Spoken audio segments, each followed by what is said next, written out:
Good morning and welcome again. In today's text, Luke has Jesus predicting the destruction of the Temple of Jerusalem. And sure enough, in the year 70, some 30 years after the prediction, the temple was destroyed by the Romans. And it produced an incredible crisis for the Jews. Because with the temple gone and the sanctuary destroyed, they had the big question, where was God? And if the temple was no longer functioning, there was no longer a priesthood. And without priests, the people wouldn't be making sacrifices. So the Jewish leaders determined to respond to this crisis with what they called a council in Hamnia, which is some 30 kilometers west of Jerusalem. And there they tried to decide what is the way of living Judaism today. This was back 2,000 years ago. But they decided that the source of Judaism was the text, the Bible.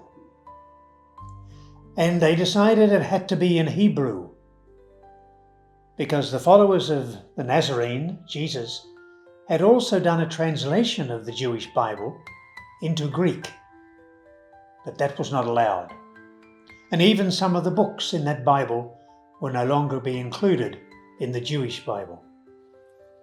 So they had the belief that God was present in His Word, and it was the realization of the Word or fidelity to the Word that made a real, honest, faithful Jew. Now, last century, the Catholic Church had a similar sort of experience, not that we lost any temple, but that the world had just been through two horrendous world wars, with millions killed and starved, and destruction everywhere. And also there was a whole philosophy of modernism, which promoted the individual, which questioned traditions. And the church, because we saw the world as a threat in those times, we sort of built a wall around ourselves, a protective wall. And we tried to keep the world at a distance. And it was John the 23rd, listening to the concerns of so many other church leaders and world leaders, that we needed to open up the windows. We need to let the Spirit in. Invite the Spirit to blow, to enlighten, to give life, to give direction, so that the church continue faithful to the mission from God to respond and serve this new world in which it found itself. And so we had the Second Vatican Council, where amazing changes were made. For example, all religions could be paths to God.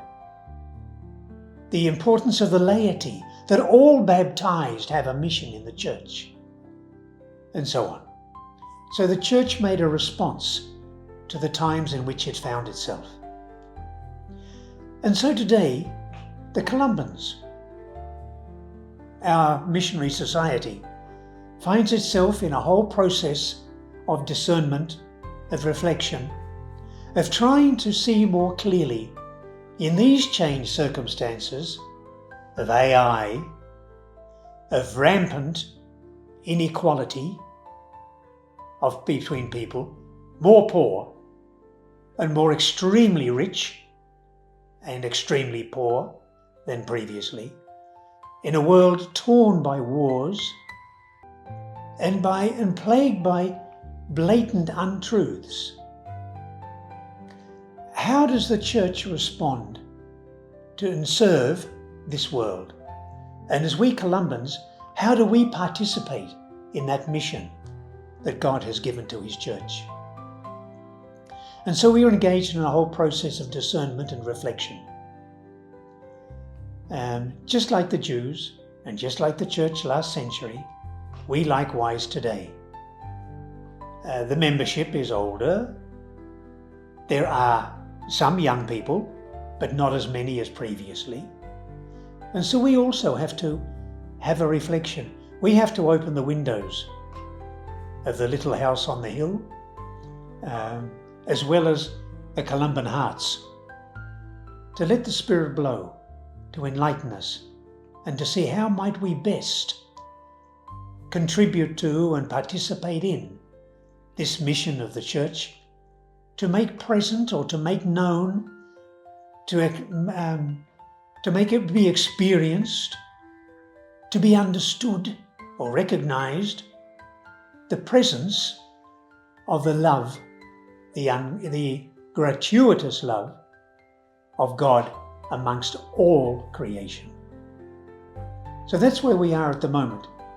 And that's what we're hoping to listen to the Spirit and then have the courage and the faith to respond to the Spirit, to maybe let some things go so as to be able to be more faithful to what the Spirit wants of us, participants in the mission of the church today. So have a great week, and we'll see you next time. God bless.